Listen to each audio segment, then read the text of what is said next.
ನೇಮಕಾತಿ ಯಾವಾಗ ಆಗುತ್ತೆ? ಈ ಒಂದು ತುಂಬಾ ಜನ ಸ್ಟೂಡೆಂಟ್ಸ್‌ಗೆ ಅಂದ್ರೆ ಆಸ್ಪಿರೆಂಟ್ಸ್‌ಗೆ ಗೊಂದಲ ಇದೆ. ಅಂದ್ರೆ ಈ ಒಂದು ರಿಕ್ರೂಟ್ಮೆಂಟ್ ಯಾವಾಗ ಸ್ಟಾರ್ಟ್ ಆಗುತ್ತೆ? ಏನು? ಎಷ್ಟು ಪೋಸ್ಟು? ಇದೆಲ್ಲ ದಿನಕ್ಕೊಂದೊಂದು ಹೇಳಿಕೆ ಬರ್ತಾ ಇದೆ. ಮತ್ತೆ ನ್ಯೂಸ್ ಪೇಪರ್ ಅಲ್ಲಿ ಇರ್ಬೋದು. ಬೇರೆ ಬೇರೆ ನ್ಯೂಸ್ ಯೂಟ್ಯೂಬ್ ಚಾನಲ್ ಇರ್ಬೋದು. ಒಬ್ಬೊಬ್ಬರು ಒಂದೊಂದು ಸ್ಟೇಟ್ಮೆಂಟ್ಸ್ ಹೇಳ್ತಾ ಇದ್ದಾರೆ. ಯಾವಾಗ ಆಗುತ್ತೆ ರಿಕ್ರೂಟ್ಮೆಂಟ್ ಅಂತ ಹೇಳಿ ತುಂಬಾ ಕನ್ಫ್ಯೂಷನ್ಸ್ ಇರ್ಬೋದು. ಬಟ್ ಆದ್ರೆ ನಾನು ಲಾಸ್ಟ್ ಮಾನ್ಯ ಮುಖ್ಯಮಂತ್ರಿ ಸಿದ್ದರಾಮಯ್ಯ ಸರ್ಗೆ ಭೇಟಿ ಮಾಡಿ ಸುಮಾರು 1 ಗಂಟೆಗಳ ಕಾಲ ಚರ್ಚೆ ಮಾಡಿದ್ವಿ. ಸುಮಾರು 25 ಇಶ್ಯೂಸ್ ಬಗ್ಗೆ ಎಲ್ಲಾ ಇಶ್ಯೂಸ್ ಬಗ್ಗೆನೂ ಅವರಿಗೆ ಗಮನಕ್ಕೆ ತಗೊಂಬಂದು ನೆಕ್ಸ್ಟ್ ಕ್ಯಾಬಿನೆಟ್ ಅಲ್ಲಿ ಈ ಒಂದು ಏಜ್ ರಿಲ್ಯಾಕ್ಸೇಷನ್ ಕೊಡ್ತಾರೆ, ಕೊಡ್ತೀನಿ ಅಂತಾನೆ ಹೇಳಿದಾರೆ ಪಾಪ. ಮತ್ತೆ ಅದ್ರ ಜೊತೆಲಿ ರಿಕ್ರೂಟ್ಮೆಂಟ್ ಯಾವಾಗ ಆಗುತ್ತೆ, ಎಷ್ಟಾಗುತ್ತೆ ಅಂತ ಹೇಳಿ ಈಗ 56% ಏನ್ ರಿಸರ್ವೇಶನ್ಸ್ ಕೋರ್ಟ್ ಅಲ್ಲಿ ಕೇಸ್ ಇದೆ, ಸಬ್ಜೆಕ್ಟ್ ಔಟ್ಕಮ್ ಆಫ್ 56% ಏನಿದೆ ಅದನ್ನು ಒಳಗೊಂಡಂತೆ ರಿಕ್ರೂಟ್ಮೆಂಟ್ ಸ್ಟಾರ್ಟ್ ಮಾಡ್ತೀವಿ ಅಂತ ಹೇಳಿ ಸರ್ಕಾರ ಒಂದು ಇಂಪ್ಲೀಡಿಂಗ್ ಅಪ್ಲಿಕೇಶನ್ ಹಾಕಿದೆ. ಇಂಪ್ಲೀಡಿಂಗ್ ಅಪ್ಲಿಕೇಶನ್ಸ್ ಇವಾಗಲ್ಲ, ಲಾಸ್ಟ್ ಮಂತ್ ನಾವು ಏನು ಸೆಷನ್ ನಡೀತಿತ್ತು ಅವಾಗ 12ನೇ ತಾರೀಕು ಇಂಪ್ಲೀಡಿಂಗ್ ಅಪ್ಲಿಕೇಶನ್ಸ್ ಹಾಕಿದ್ದಾರೆ.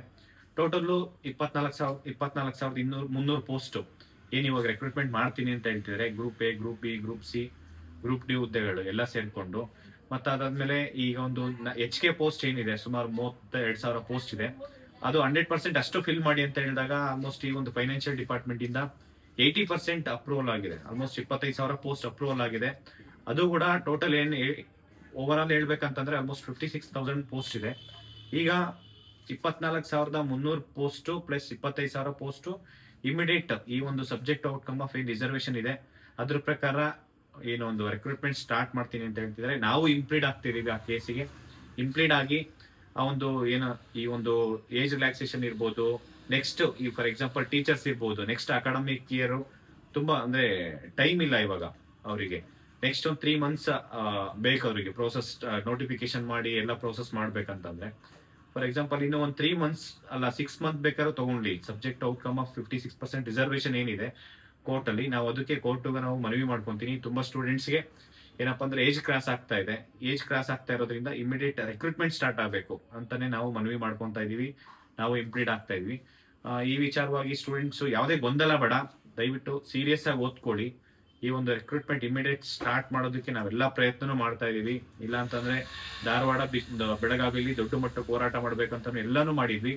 ಬಟ್ ಆದ್ರೆ ಗೌರ್ಮೆಂಟ್ ಕರೆಸಿ ಎಲ್ಲಾನು ವಿಚಾರವಾಗಿ ವಿವರವಾಗಿ ನಮಗೆ ಎಕ್ಸ್ಪ್ಲನೇಷನ್ ಮಾಡಾದ್ಮೇಲೆ ನಾವು ಈ ಒಂದು ಕೋರ್ಟ್ ಏನೀಗ 20ನೇ ತಾರೀಕಿದೆ ಅಲ್ಲಿವರೆಗೂ ನಾವು ವೆಯ್ಟ್ ಮಾಡ್ತಾ ಇದೀವಿ. Even retired supreme court judge ಮತ್ತೆ ಲೋಕಾಯುಕ್ತ ಸಂತೋಷ್ ಹೆಗ್ಡೆ ಸರ್ ಕೂಡ ನಾವು ಭೇಟಿ ಮಾಡಿದ್ವಿ.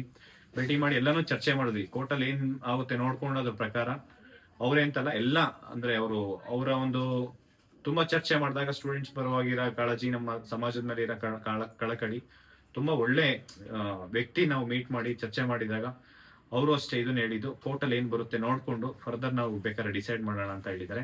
ನಾವು ಎಲ್ಲಾ ಸಂಘಟನೆಗಳಿರ್ಬೋದು, ಸ್ಟೂಡೆಂಟ್ಸ್ ಇರ್ಬೋದು, ಎಲ್ಲರ ಜೊತೆ ಚರ್ಚೆ ಮಾಡಿ ಮುಂದಿನ ನಿರ್ಧಾರ ತಗೊಂಡು ಏನಾಗುತ್ತೆ ಅದೆಲ್ಲಾನು ಮಾಡೋಣ. ಯಾಕೆಂದ್ರೆ ಇಮಿಡಿಯೇಟ್ ರಿಕ್ರೂಟ್ಮೆಂಟ್ ಅಂತೂ ಸ್ಟಾರ್ಟ್ ಆಗ್ಲೇಬೇಕು, ಯಾವುದೇ ಕಾರಣಕ್ಕೂ ನಿಲ್ಬಾರ್ದು. ಯಾಕೆಂದ್ರೆ ಒಂದು ಫಾರ್ ಎಕ್ಸಾಂಪಲ್ ರಾಜಕೀಯ ವ್ಯಕ್ತಿಗಳಿಗೆ ಎಲೆಕ್ಷನ್ಸ್ ಅವ್ರ ಟೈಮಿಗೆ ಆಗುತ್ತೆ, ಮತ್ತೆ ಅವ್ರ ಇನ್ಕ್ರಿಮೆಂಟ್ ಅವ್ರ ಟೈಮ್ ಇನ್ಕ್ರಿಮೆಂಟ್ ಮಾಡ್ಕೊಂತಾರೆ. ಎಷ್ಟು ಬೇಕಾದ್ರು ಡಬಲ್ ಸ್ಯಾಲ್ರಿ ಡಬಲ್ ಮಾಡ್ಕೊಂತಾರೆ ಕ್ಯಾಬಿನೆಟ್ ಅಲ್ಲಿ ಇಟ್ಕೊಂಡು. ಆ ರೀತಿ ನಮ್ಮ ಸ್ಟೂಡೆಂಟ್ಸ್ಗೂ ಅಷ್ಟೇ ಅನ್ಯಾಯ ಆಗ್ತಾ ಇದೆ. ಈ ಇಮಿಡಿಯೇಟ್ ರಿಕ್ರೂಟ್ಮೆಂಟ್ ಸ್ಟಾರ್ಟ್ ಆಗಬೇಕು ಅಂತ ಹೇಳ್ಬಿಟ್ಟು ಎಲ್ಲಾ ಪ್ರಯತ್ನ ಮಾಡ್ತಾ ಇದೀವಿ. ಮತ್ತೆ ಈ ಒಂದು 56% ಪ್ರಕಾರನೇ ಒಂದು ರಿಸರ್ವೇಶನ್ಸ್ ಏನು 56 ಪ್ರಕಾರನೇ ಲಾಸ್ಟ್ ಸುವರ್ಣಸೌಧದಲ್ಲೂ ಚರ್ಚೆ ಮಾಡಿ ಅದ್ರ ಪ್ರಕಾರ ರಿಕ್ರೂಟ್ಮೆಂಟ್ ಮಾಡ್ಕೊಳ್ಳಿ ಅಂತ ನಿರ್ಧಾರ ಮಾಡಿದ್ದಾರೆ ಸರ್ಕಾರ. ಬಟ್ ಆದ್ರೆ ನಾವು ನೋಡೋಣ ಈಗ ಏನ್ ಬರುತ್ತೆ ಅಂತ ಹೇಳಿ. ಬಟ್ ಯಾವುದೇ ಕಾರಣಕ್ಕೂ ರಿಕ್ರೂಟ್ಮೆಂಟ್ ಸ್ಟಾರ್ಟ್ ಆಗ್ಬಾರ್ದು. ಎಲ್ಲರೂ ಚೆನ್ನಾಗಿ ಓದ್ಕೊಳ್ಳಿ, focus on your studies, time waste ಮಾಡಕ್ ಹೋಗ್ಬೇಡಿ. ಟೈಮು ನಾವು ಹೇಳ್ತೀವಿ ಈಗ ಸಬ್ಜೆಕ್ಟ್ ಈಗ ಜನವರಿಯಲ್ಲಿ ಏನ್ ಬರುತ್ತೆ ನಿರ್ಧಾರ ಅದ್ರ ಮೇಲೆ ನಾವು ಡಿಸೈಡ್ ಮಾಡೋಣ. ಈಗ ಬರೀ ಪೋಸ್ಟ್ ಇಸ್ಟ್ ಏನು ಈಗ 24,300 ಪೋಸ್ಟ್ ಇದೆ. ಟೋಟಲ್ 56,000 ಪೋಸ್ಟ್, ಅದರಲ್ಲಿ ಸುಮಾರು 54,000 ಪೋಸ್ಟ್ ರಿಕ್ರೂಟ್ಮೆಂಟ್ ಆಗ್ತಾ ಇದೆ. ಇಷ್ಟು ಪೋಸ್ಟ್ ಸಾಲಲ್ಲ ಆಕ್ಚುಲಿ ಹೇಳ್ಬೇಕಂತಂದ್ರೆ, ಇನ್ನು ಜಾಸ್ತಿ ನಂಬರ್ ಆಫ್ ವೇಕೆನ್ಸಿ ಜಾಸ್ತಿ ಇದೆ. ಅದರಲ್ಲಿ ಗುತ್ತಿಗೆ ಆಧಾರದ ಮೇಲೆ, ಹೊರ ಗುತ್ತಿಗೆ ಆಧಾರದ ಮೇಲೆ ಸುಮಾರು 96,000 ಪೋಸ್ಟ್ ಫಿಲ್ ಮಾಡಿದ್ದಾರೆ. ಇದು ಇಟ್ಸ್ ನಾಟ್ ಅಕ್ಸೆಪ್ಟಬಲ್. ಯಾಕೆಂದ್ರೆ ಗೌರ್ಮೆಂಟ್ ರಿಕ್ವೈರ್ಮೆಂಟ್ ಬೇಕಾಗಿರೋದನ್ನ ನೀವು ನೇರ ನೇಮಕಾತಿ ಮಾಡ್ಕೊಬೇಕು. ಇಲ್ಲಿ ಲಕ್ಷಾಂತರ ವಿದ್ಯಾರ್ಥಿಗಳು ಹೋಗ್ತಾ ಇರೋದ್ರಿಂದ ಸುಮಾರು 2,84,881 ಹುದ್ದೆ ಏನ್ ಖಾಲಿ ಇದೆ ಅಷ್ಟೂನು ನೀವು ನೇರ ನೇಮಕಾತಿ ಮುಖಾಂತರನೇ ನೀವು ಇಮಿಡಿಯೇಟ್ ನೋಟಿಫಿಕೇಶನ್ಸ್ ಮಾಡಿ ರಿಕ್ರೂಟ್ಮೆಂಟ್ ಮಾಡ್ಕೊಬೇಕು ಹಂತವಾಗಿ ಅಂತೇಳಿ ನಾವು ಎಲ್ಲಾ ಇಲಾಖೆಗೂ ನಾವು ಮನವಿ ಮಾಡ್ಕೊಂತ ಇದೀವಿ. ಅದೇ ರೀತಿ ಮಾಡೋಣ ಎಲ್ಲರೂ ಒಟ್ಟಾಗಿ. Thank you so much. ಒಳ್ಳೇದಾಗ್ಲಿ. ನಮಸ್ಕಾರ.